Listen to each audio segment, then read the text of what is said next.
Perfecto. A ver, yo soy Mm, el Sí se docente escucha. Renato Soto. Aquí ha salido docente Kent. Lo corrigen ahí. Bueno, no lo tienen en su material. Yo lo voy a corregir. Corríjanlo mentalmente. Bien. La clase del día de hoy es Clostridium. Y vamos a recopilar un poco lo que aprendimos la última clase que hicimos respecto al género Bacillus, ¿no? Ahí te presenté este cuadrito. Teníamos bacilos gram positivos en un microscopio. A continuación, ¿qué hacíamos? Nos preguntábamos cuál es su metabolismo, si es aerobio o es anaerobio. Si es aerobio, podía ser cualquiera de estos, ¿no? Y hablamos de bacillus ayer, ¿no? Era un bacilo gram positivo aerobio formador de esporas. Y si te dicen ahora, bacillo gram positivo anaerobio formador de esporas, ahí la respuesta es Clostridium. Bien, y la bacteria de la cual vamos a hablar a continuación. Mira, por ejemplo, la clase que acabas de tener con el docente Jesús está aquí, mira, Lactobacillus, ¿sí? Y los otros géneros que ves aquí están disponibles, o bueno, estarán disponibles este fin de semana en el aula virtual de Notero 13. Esta semana acabamos con todos los bacillos también. Listo, chicos. A ver, a continuación, repasamos ahora otra vez la esporulación como mecanismo de defensa de las bacterias para poder adaptarse a condiciones adversas. Ya te comenté que las bacterias pueden tener una forma vegetativa, que es la forma activa, la forma en la que te produce una enfermedad, o una forma inactiva, también llamada espora, ¿no? O forma esporulada. Mira, fíjate en esta bacteria de aquí. Esta bacteria va a ser una bacteria del género Clostridium. Bien, es igualita de color morado porque es gram positiva. Pero mira, esta cuando esporula va a generar una espora, ¿bien? O igualmente una endospora, pero a nivel terminal. ¿Te acuerdas cuando hablamos de vacíos? ¿Dónde estaba la endospora? Estaba a nivel central. En cambio, aquí está a nivel terminal y pareciera que tuviera una cabecita, ¿no? A esto también le llaman palillo de tambor, bacteria con forma de palillo de tambor. Y es curioso porque básicamente es una de las formas que tenemos para poder distinguir a Bacillus de Clostridium. Tú tienes un bacilo gram positivo, si te has dado cuenta, y este de aquí forma esporas. Este puede ser Bacillus o Clostridium. Muy bien. Pero lo podemos distinguir simplemente con nuestra vista, pues. Si este está ensanchadito al medio, es Bacillus. Si está ensanchadito al final, a nivel terminal, es Clostridium. ¿Bien? Igualmente, ¿para qué forma la endospora? Tú ya lo sabes. Lo hace para resistir a las condiciones adversas, ¿no? Temperaturas inadecuadas, un pH inadecuado para que esta bacteria pueda sobrevivir, va a generar de que se lise toda su membrana celular. Pero lo que va a sobrevivir va a ser su endospora con su material genético adentro. Y eventualmente cuando esta bacteria tenga un buen ambiente de nuevo va a germinar y va a convertirse de nuevo en su forma vegetativa. Género Clostridium, chicos. En este caso, el género Clostridium, igualmente, ¿sabes? Son bacilos gram positivos que tienen endosporas. Ahí estás viendo las endosporas, ¿no? Pueden estar afuera o pueden estar adentro. Y si están adentro, están a nivel terminal. Son bacilos todos y tienen metabolismo anaerobio, ¿bien? No toleran el oxígeno. ¿Y por qué se les llama Clostridium? Se les llama Clostridium porque la palabra clostri viene del vocablo clostra, que significa en latín uso. Esta cosita que servían para tejer. ¿Por qué? Porque, bueno, como es cabezoncito a un lado, por eso se le pone ese nombre, ¿sí? Y aquí vamos a estudiar a 6 especies: Clostridium tetani, Clostridium botulinum y Clostridium perfringens. El Clostridium tetani es el agente etiológico del tétanos. ¿Bien? Viene tetani de tensión, porque vamos a ver más adelante de que en el tétanos, los pacientes con tétanos van a tener los músculos bien duros. Se le llama espasmo muscular. Por otro lado, estudiaremos al Clostridium botulinum, que produce el botulismo. La palabra botulinum viene de botulus, que significa salchicha, porque curiosamente el primer brote del mundo por botulismo, o bueno, el más conocido, ¿no? No creo que sea el primero, el mediáticamente más conocido, se debió a una ingesta de salchichas, así que por eso le pusieron su nombre y se quedó con ese nombre para siempre. Y por último, el Clostridium perfringens, que produce la gangrena gaseosa. Viene de perfringens, que significa que atraviesa, ¿no? Perfora. ¿Por qué? Porque vamos a ver de que el Clostridium perfringens prácticamente te perfora la piel, como vamos a ver más adelante. Listo, esos son los nombres. Y recuerda, el género Clostridium también es parte de tu microbioma humano. Sin embargo, las especies del género Clostridium que están en tu cuerpo, que no son estas, por si acaso, no son estas, son otras especies del género Clostridium, no te van a ocasionar daño. Van a ser parte de tu microbioma y se van a alimentar de algunos restos que tú no hayas llegado a absorber, que tú no hayas llegado a metabolizar. Eso va a ser su alimento para ellos. Y van a ser prácticamente inofensivos. ¿Dónde se encuentran? En el tracto respiratorio, en la piel, en el intestino y en la vagina. Ahí puedes encontrar algunos Clostridium. Antes, y esto es importante para que distingas la información cuando la información es actualizada, se considera en este grupo al Clostridium difficile. No sé si alguna vez has llegado a escuchar de él.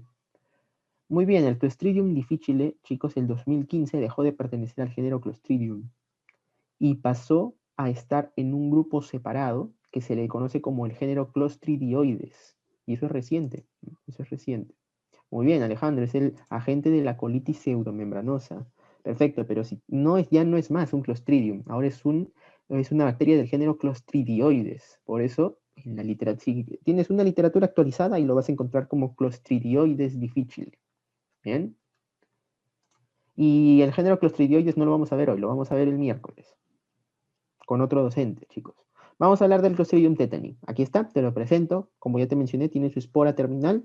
Puede estar en su forma vegetativa o en su forma esporulada. Este Clostridium tetani lo ves a continuación. Son cabezoncitos, ¿no? Pareciera que tuvieran una cabecita, pero esa cabecita es su endospora. ¿Cuándo te vas a contagiar de Clostridium tetani? Para comenzar, te digo dónde le gusta vivir a esta bacteria. Esta bacteria le gusta vivir en medios anaeróbicos, porque es una bacteria anaeróbica, en lugares en donde haya poco oxígeno. ¿Sabes dónde hay normalmente poco oxígeno? Bajo la tierra.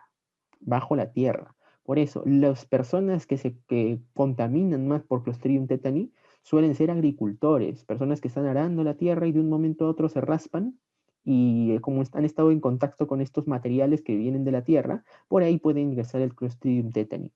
Específicamente sus esporas, ¿sí? Sus esporas van a ingresar por aquí.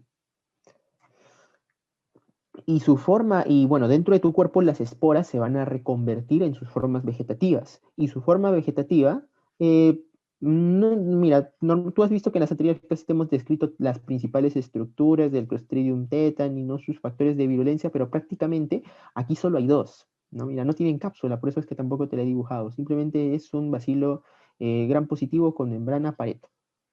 Acá lo que debemos de concentrarnos, en donde debemos acumular todo nuestro ki, es en simplemente dos toxinas. Fíjate que esta bacteria es bien fácil. Estas son la tetanolicina y la tetanospasmina. La tetanolicina lo que provoca es la lisis de glóbulos rojos, tiene actividad hemolicina. ¿Bien? Sin embargo, aparentemente no tiene mucha importancia clínica. O sea, el Clostridium tetani va a producir poquita tetanolicina, pero lo que va a producir en abundancia va a ser la tetanospasmina, la cual es una neurotoxina. ¿Bien? Es una neurotoxina termolábil. ¿Ya sabes qué significa termolábil? Que en este caso, cuando varíe mucho la temperatura, esta toxina va a dejar de hacer efecto. Sin embargo, por su forma de ingreso, como no tiene el Clostridium tetani no está en alimentos, por ejemplo, sino ingresa por heridas generalmente, entonces el hecho de que sea termolábil aquí no va a ser tan importante, ¿no? Tan importante para prevenir un contagio. Muy bien. ¿Y cómo actúa la tetanospasmina? Aquí tienes que centrarte. Mira, de las dos toxinas tienes que concentrarte en la tetanospasmina nomás. Esta tetanospasmina es un complejo con dos subunidades, la subunidad A y la subunidad B. Esta es la tetanospasmina. ¿Y la subunidad A qué hace? La subunidad A tiene forma de enzima. ¿Por qué? Porque tiene capacidad proteolítica y va a romper una molécula que se va a llamar complejo T-SNARE. ¿Bien? Complejo T-SNARE. Y lo va a romper de forma irreversible. Bien, anótalo. Mira, acá ha salido acción irreversible acá abajito. Ya, debe estar aquí arribita. Colócale acá acción irreversible. Este de acá, borla, táchala, táchala, táchala. Táchala. O sea que va a romper al complejo T-SNARE. Ahorita te voy a presentar qué es el complejo T-SNARE de manera irreversible.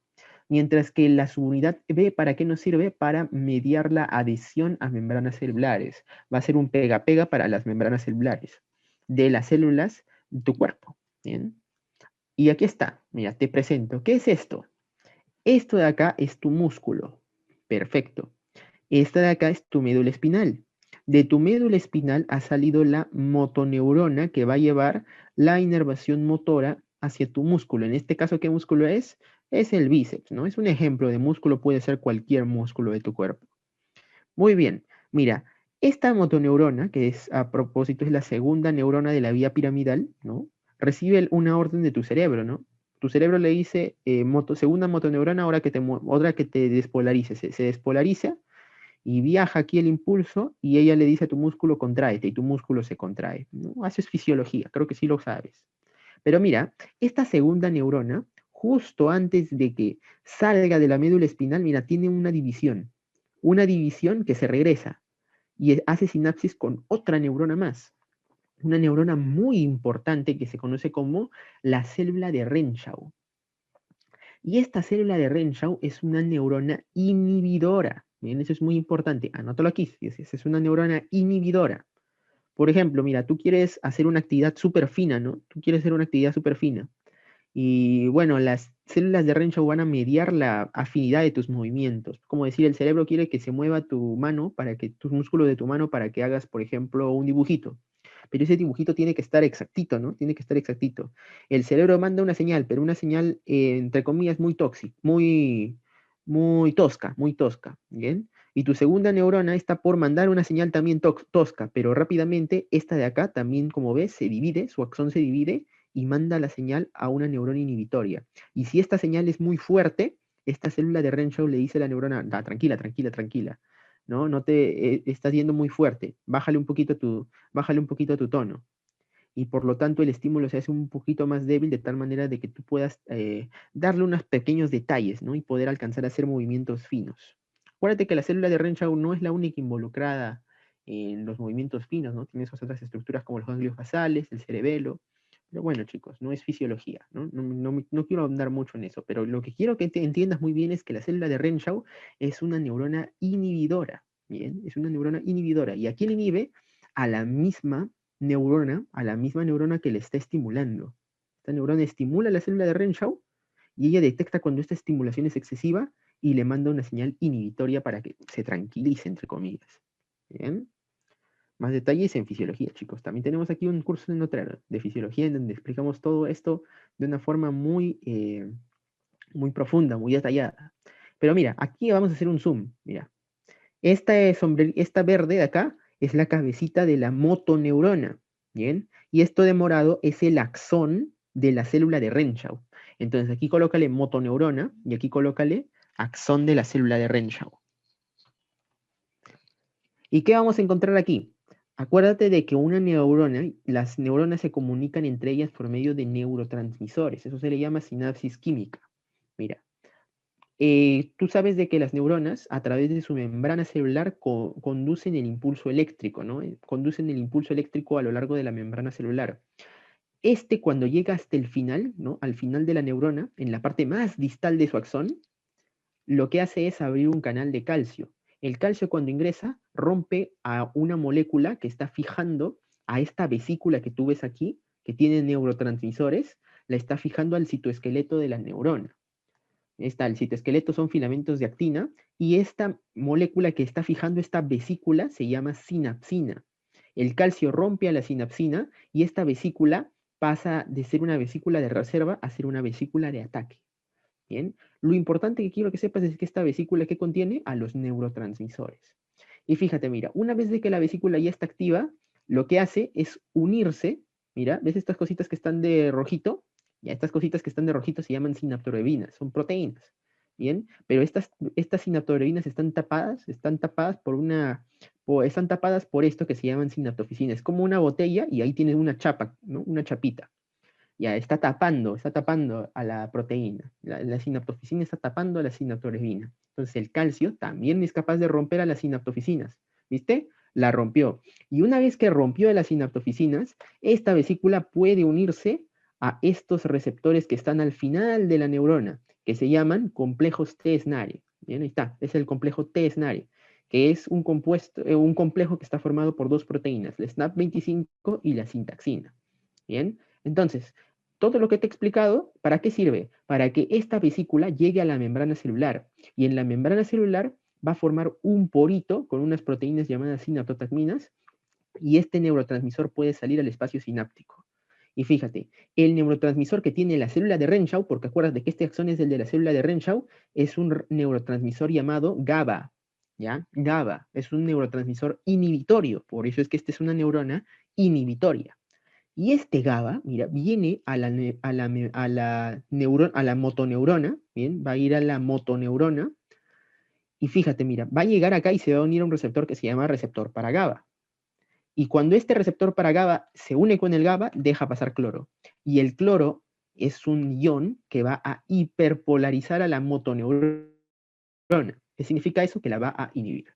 Listo. Muchachos, todo lo que te dije, ¿para qué fue? ¿Para qué te dije todo eso? Lo que te dije todo eso con el propósito de que veas lo siguiente.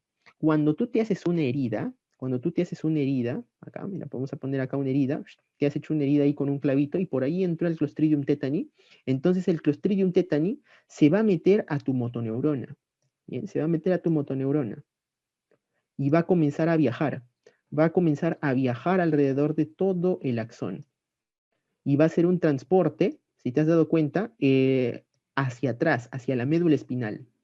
A este transporte que se va a ir de regreso a la médula espinal, ¿cómo se le llama? Transporte retrógrado. Bien. Entonces va a llegar hasta acá, y luego va a entrar ¿a dónde? Va a entrar a la célula de Renshaw. Bien. Y en la célula de Renshaw va finalmente a fijarse a la membrana celular. Te dije de que la subunidad B se fija a las membranas celulares. Y está fijadita. ¿Ya? Y la subunidad A lo que va a hacer es romper al complejo tesnario. Y mira, ya no hay complejo tesnario. Por lo tanto, ¿esta vesícula se podrá unir a la membrana celular? La respuesta es no. Esta vesícula deja de unirse a la membrana celular y se queda aquí nomás quietecita. ¿Ya? Se queda aquí nomás quietecita. Entonces, chicos, conclusión.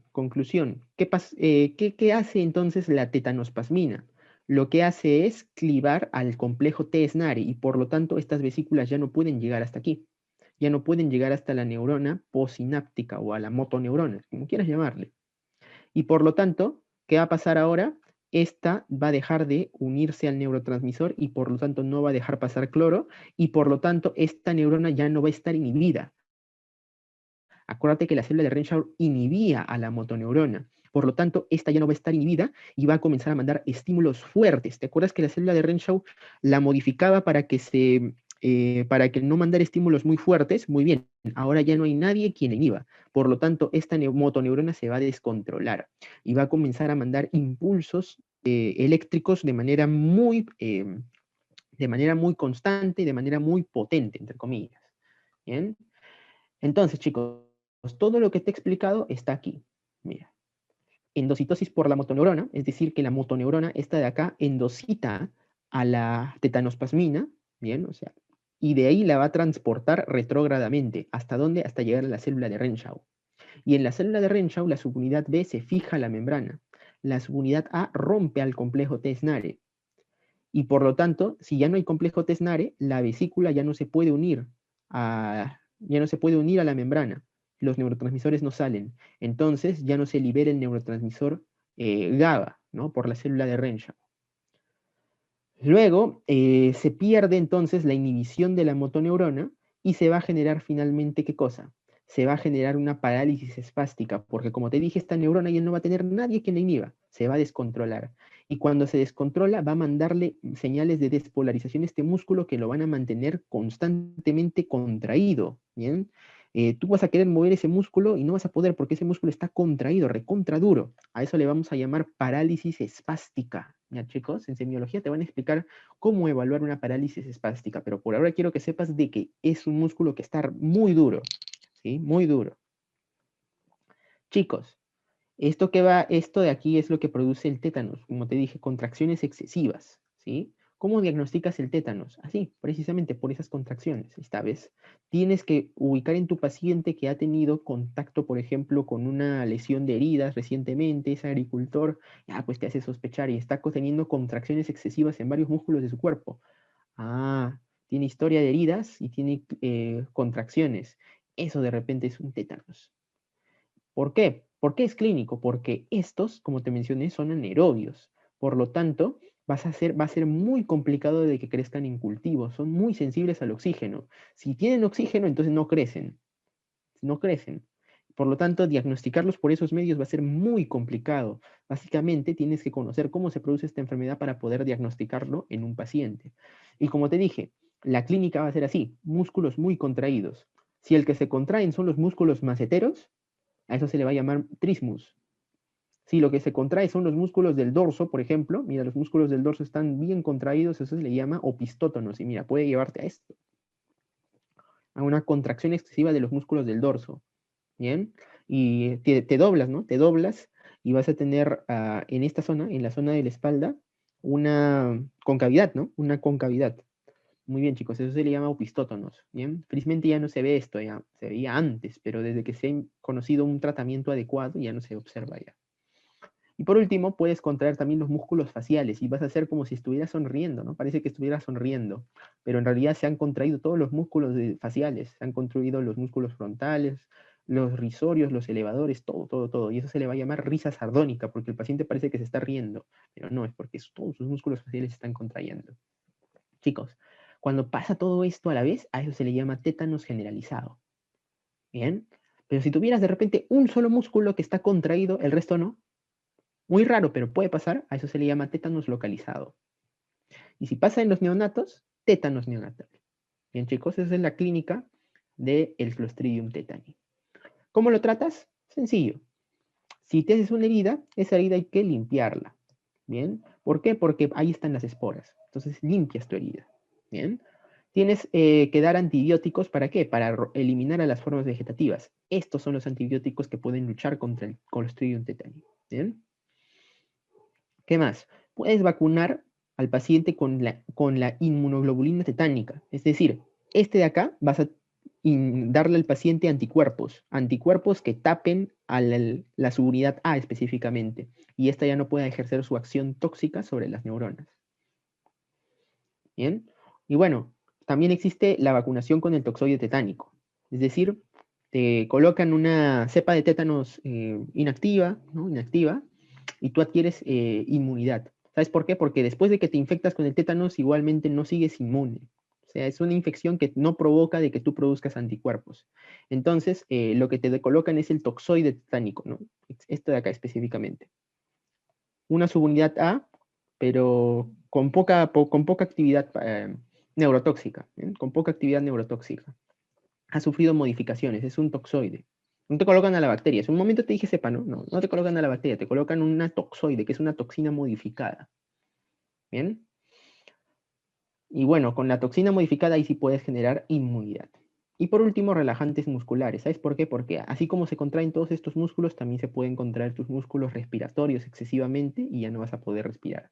¿Bien? Entonces te colocan relajantes musculares para que esta contracción deje de doler, deje de generar actividad excesiva, ¿no? Y ya no tenga compromiso respiratorio, ¿no? Que puede ser potencialmente mortal. Y acuérdate que tú te colocan esta vacuna cuando eres niñito, ¿no? Contra la difteria, el tétanos y la bordetela pertussis, ¿no? La trivalente, ¿no? Tres, matas 3 pájaros de un solo tiro con esta vacuna. Bien, chicos, aquí una corrección, ¿sí? Que me he dado cuenta que estaba, pero no quería, no quería desconcentrarte, ¿ya? Simplemente es una corrección muy sencilla. No alteren nada lo que te he dicho. Que el neurotransmisor aquí no es GABA, ¿bien?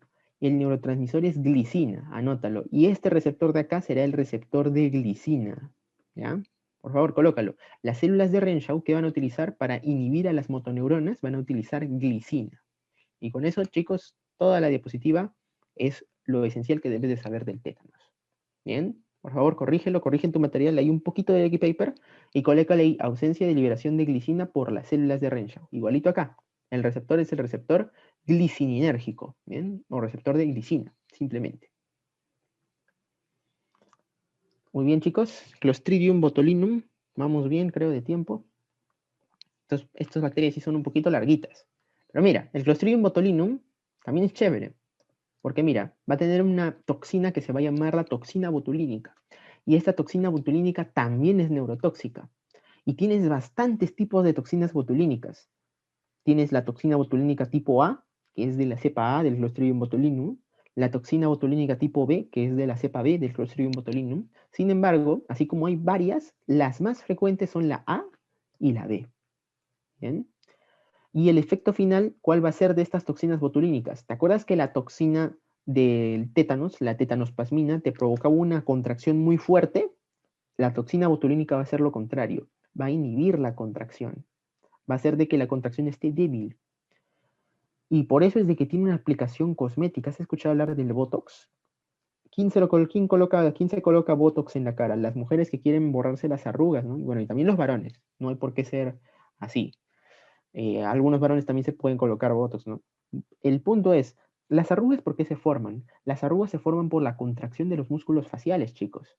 De esta forma, cuando tú le colocas Botox, los músculos pasan a estar un poquito más débiles. Dejan de contraerse con mucha fuerza y eso hace de que se borren estas arruguitas. Bien. Pero vamos a discutir poco a poco qué pasa con la toxina botulínica. Bien. Es igualita que la tetanospasmina. Mira, tiene igual una subunidad A que tiene actividad proteolítica, bien, sobre el complejo TESNARI, y esta actividad es irreversible, y una toxina B que permite su adhesión a las membranas celulares. Algo que de repente puedes haberte preguntado, ¿no? Y bueno, de repente esto está en tu mente y no me lo quisiste decir, es lo siguiente.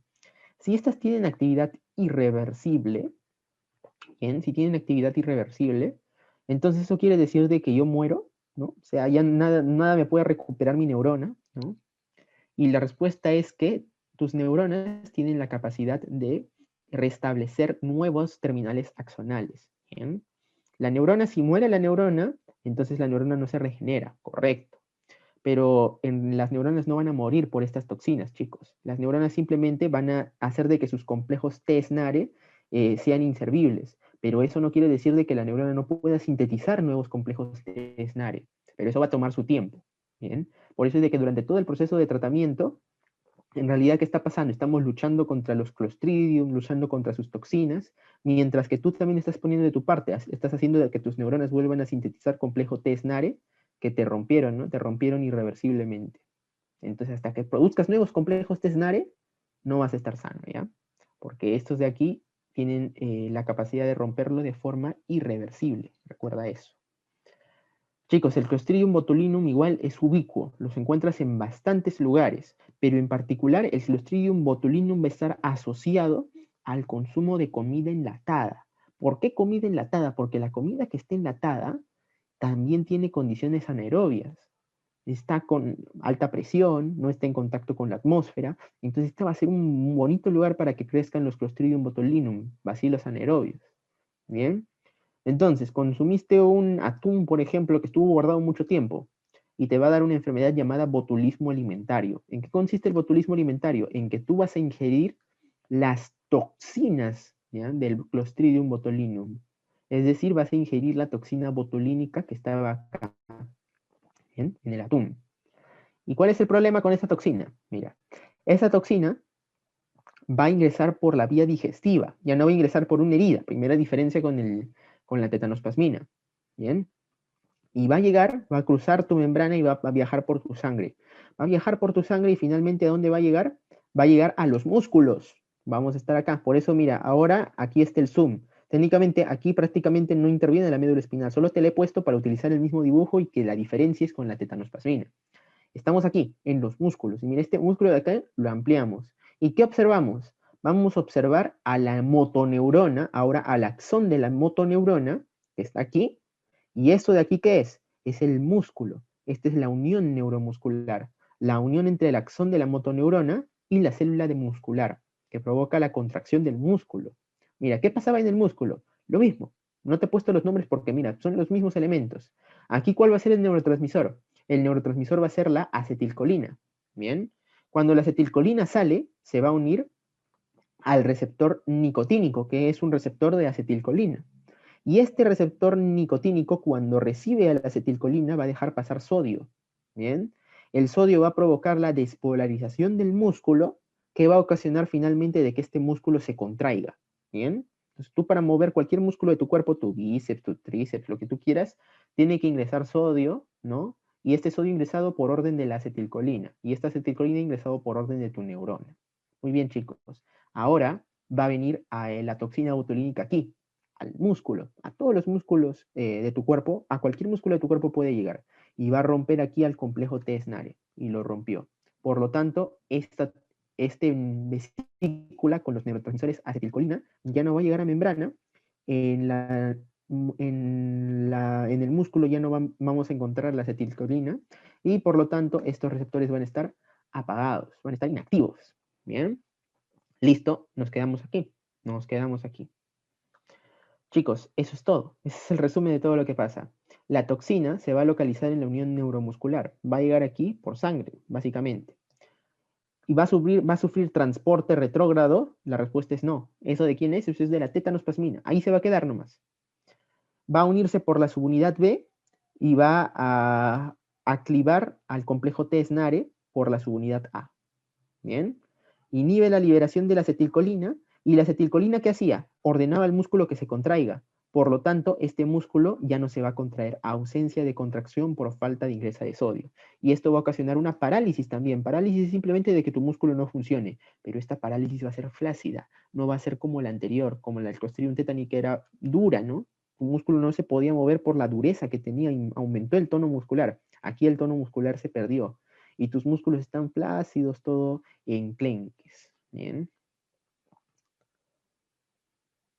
Entonces, la diferencia más que todo es en el tono. De una persona con tétanos vas a tocar su músculo y está muy contraído, muy duro, ¿no? Provocando contracciones excesivas como las que vimos hace un momento. En cambio, los músculos de este paciente, como van a estar flácidos, ¿no? Ligeritos, por así decirlo. Por ahora imagínate eso, ¿ya? Ya lo vas a ver en clínicas, ¿ya? Ya lo vas a ver en clínica y te va a gustar. Chicos, finalmente entonces todos los músculos están débiles. ¿Qué va a pasar? Todos los músculos van a estar débiles. Principalmente los más característicos son los músculos de la visión. Por ejemplo, los músculos elevadores de los párpados. Y este paciente va a estar así como, en realidad no está queriendo dormirse, sino que sus músculos están cayendo porque no tiene fuerza para abrirlos. ¿Bien? Músculos elevadores. Aparte de eso también, todos los músculos de tu cuerpo pueden sufrir lo mismo. ¿Sí? Por lo tanto, el paciente va a estar inmovilizado muchas veces. No va a tener fuerzas para caminar. ¿Bien? Va a estar postrado por un tiempo hasta que pase el botulismo alimentario. Y aquí también igualmente se pueden comprometer los músculos respiratorios y el paciente puede tener una insuficiencia respiratoria. Así que hay que tener mucho cuidado con eso, chicos. Y por último, hay otra forma de botulismo que es el botulismo del lactante, que se produce por ingesta de miel y leche en polvo. ¿Qué pasa? En la miel y leche en polvo pueden estar las esporas, ¿bien? Las esporas de Clostridium botulinum. Y estas esporas, chicos, pueden colonizar la microbiota intestinal de los bebitos, porque ellos todavía no tienen su microbiota desarrollada. Entonces van a tener una microbiota en el intestino rica en Clostridium botulinum. Y una vez que los Clostridium botulinum crezcan en su intestino, ahí van a empezar a producir, ¿qué cosa? Van a empezar a producir su toxina. Van a empezar a producir toxina botulínica. Y va a ocasionar esto de que el paciente, este bebito tenga el famoso síndrome del bebé flácido, que va a ser un bebito que va a estar flácido, todos sus músculos van a estar flácidos, ¿ves? No va a tener tono muscular como este bebito que cuando lo cargas está fuerte, ¿no? Contrayendo sus músculos, no, este va a estar todo decaído. Este síndrome va a caracterizarse porque el bebé igualito, tiene tosis, o sea, sus músculos elevadores de los párpados van a estar caídos, ¿no? Va a tener parálisis progresiva, no va a llorar mucho porque no tiene ni fuerzas para llorar y puede igualmente sufrir de parálisis del diafragma, por ejemplo, y acabar en insuficiencia respiratoria. El diagnóstico, chicos, es por cultivo en medios anaerobios. Se demuestra la toxina en los alimentos, suero, heces. Tienes que buscar ahí a la toxina botulínica. ¿Bien? El tratamiento se hace con los siguientes fármacos que ves aquí. ¿Bien? Tienes que hacer de que el paciente tenga soporte ventilatorio para que no muera por parálisis respiratoria. Eso es importante. ¿Sí? Y también puedes administrarle una antitoxina, la antitoxina trivalente, que lo que va a hacer es bloquear a la toxina. O sea, es prácticamente aquí, le colocas aquí como que una llavecita para que se bloquee y esta subunidad A ya no tenga actividad proteolítica. Pero esta antitoxina trivalente solo va a servir para los tipos de toxina A, B y E. Felizmente la A y la B son los más frecuentes, pero si fuera toxina tipo C, ¿ahí qué hacemos? Hay que tratar de buscar otras medidas, chicos. Y por último, ¿cómo previenes esto? Lo previenes con cocinando bien los alimentos. ¿Sabes por qué? Porque felizmente esta toxina de aquí es termolábil. Si tú haces una cocción de los alimentos por encima de 60 grados, no tienes por qué preocuparte de infectarte por Clostridium botulinum. Y en bebés, ¿cómo prevenimos el botulismo del lactante? Muy sencillo. Hacemos de que estos bebés no consuman por nada miel o leche en polvo hasta por lo menos cumplir un año. ¿Bien? Chicos, el último, Clostridium perfringens, el último y nos vamos. Este es rápido. Mira, el Clostridium perfringens es igualito, es un anaerobio que está presente en aguas y en los suelos. ¿Y cómo te vas a contagiar de perfringens?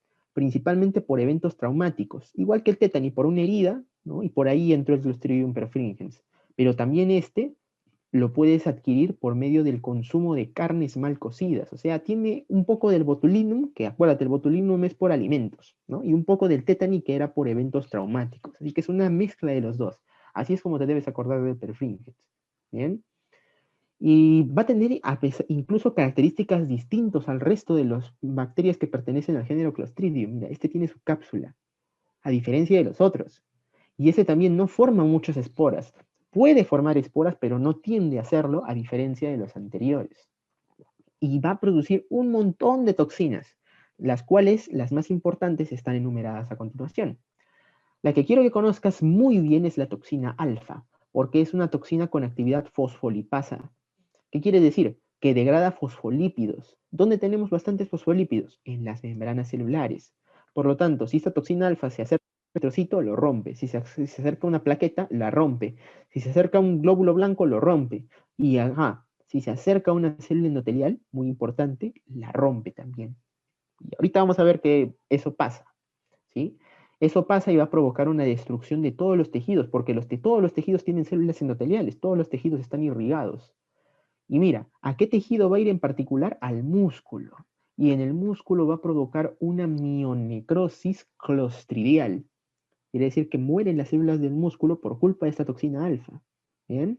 Y a esto se le conoce comúnmente como, ahorita te voy a decir el nombre, la gangrena gaseosa. ¿Por qué? Porque mira, vas a ver esto, todo el músculo está haciendo necrosis, todo está necrosándose y va a ocasionarte un dolor intenso, un edema intenso, porque todo eso se está inflamando. Y mira, lo más interesante de todo es que como esta toxina alfa rompe células endoteliales, entonces los vasos sanguíneos se van a romper. Se rompen y llenan todo esto de sangre. Llenan varios espacios de todos tus tejidos con sangre, los llenan de sangre. Y tú tocas esto con tu dedito y va a sonar como ese papel de burbujas, ¿no? En el que vienen algunos productos.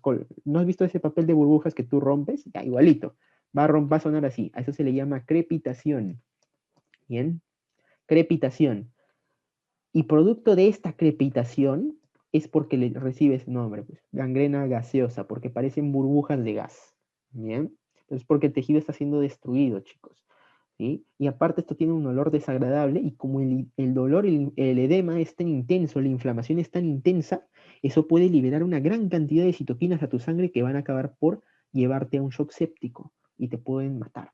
Así que mucho cuidado, mucho respeto al Clostridium perfringens, chicos. ¿Sí? Esa es la forma más peligrosa.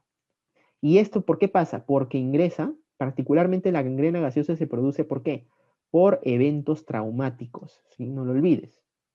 Nótalo, es importante. Los eventos traumáticos están relacionados con la producción de, el ingreso de Clostridium perfringens, ¿bien? Y la producción de toxina alfa. Pero la forma más frecuente, de lejos, de lejos, la forma más frecuente, ¿cuál es? Es el contagio por enterotoxinas, ¿bien? Ahorita te voy a explicar, mira, ahorita te voy a explicar. ¿Qué pasa, chicos?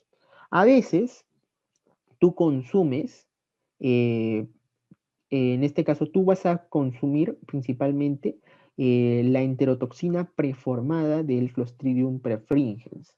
Y es frecuente. A esta de acá la llaman la bacteria de las cafeterías. ¿Sabes por qué? Porque normalmente hay lugares que están muy contaminados con Clostridium perfringens y esas son las cafeterías. ¿Sí? En lugares en donde se cocina comida para un montón de personas y se deja se deja servida por mucho tiempo. Ahí está el Clostridium perfringens. ¿Y qué va a pasar? Tú vas a consumirlo, pero felizmente no va a producir toxina alfa. Ahí va a predominar la producción de enterotoxinas, las cuales van a unirse a los enterocitos de tu tracto gastrointestinal y van a generar que su permeabilidad se vea alterada, lo cual te va a provocar una diarrea. ¿Qué pasa cuando tú alteras la permeabilidad de los enterocitos? Vas a provocar de que se liberen mayor cantidad de jugos gástricos, jugos intestinales, y todos esos se van a acumular en la luz de tu intestino. Vas a generar una diarrea acuosa, vas a generar de que tus músculos del tracto gastrointestinal se contraigan con mayor potencia, ¿bien? Y esto te va a generar obviamente dolor, ¿no? Y un cuadro diarreico muy complicado, ¿no? Pero felizmente este se va a resolver rápido, ¿sí? Se va a resolver rápido. ¿Y por qué se ha producido este cuadro diarreico? Por la enterotoxina del Clostridium perfringens. Si en este caso tú consumiste el Clostridium perfringens, ¿dónde? O consumiste la toxina del Clostridium perfringens. Eh, Tú consumiste la toxina del Clostridium perfringens. ¿Y esto qué va a pasar? Va a ocasionar una alteración de la permeabilidad. ¿En cuánto tiempo? En 8 a 24 horas. ¿Sí? O sea, de repente comiste una causa que tenía un aspecto muy raro y recién de 8 a 24 horas va a comenzar la clínica diarreica. Ah, eso puede ser Clostridium perfringens. ¿Sí? Si lo comiste de un lugar en donde producen comida para masas, no para un montón de personas, ahí hay sospecha. ¿Bien? ¿Cómo tratas este problema? ¿Cómo tratas a una intoxicación alimentaria por Clostridium perfringens? Es prácticamente con nada. Simplemente eh, no necesitas antibióticos porque lo que está ocasionándote daño es una enterotoxina. Y el Clostridium perfringens no va a atravesar por nada tu tracto gastrointestinal. Así que ahí no tienes que tener mucho cuidado. Básicamente lo que tienes que hacer es cuidarte, hidratarte, ¿no? Porque estás perdiendo líquidos por culpa de este proceso diarreico y tienes que reponer esos líquidos para que te vuelvas a sentir bien. ¿Bien? En 24 horas ya estás sano. Ves que no es tan complejo como sí lo es la gangrena gaseosa. ¿Cómo tratas a una gangrena gaseosa? Y este es un poquito más difícil, ¿ya? Este es un poquito más difícil, ¿sabes por qué? Porque sí, pues hay un 20%, 30% de personas que llegan a morir por esto. Es un manejo muy complicado. Lo que tienes que hacer es toda esta herida que está necrosada, limpiarla. Muchas veces llega al extremo de la amputación, porque esto se propaga muy rápido. Y tienes que darle al paciente ahora sí altas dosis de penicilina.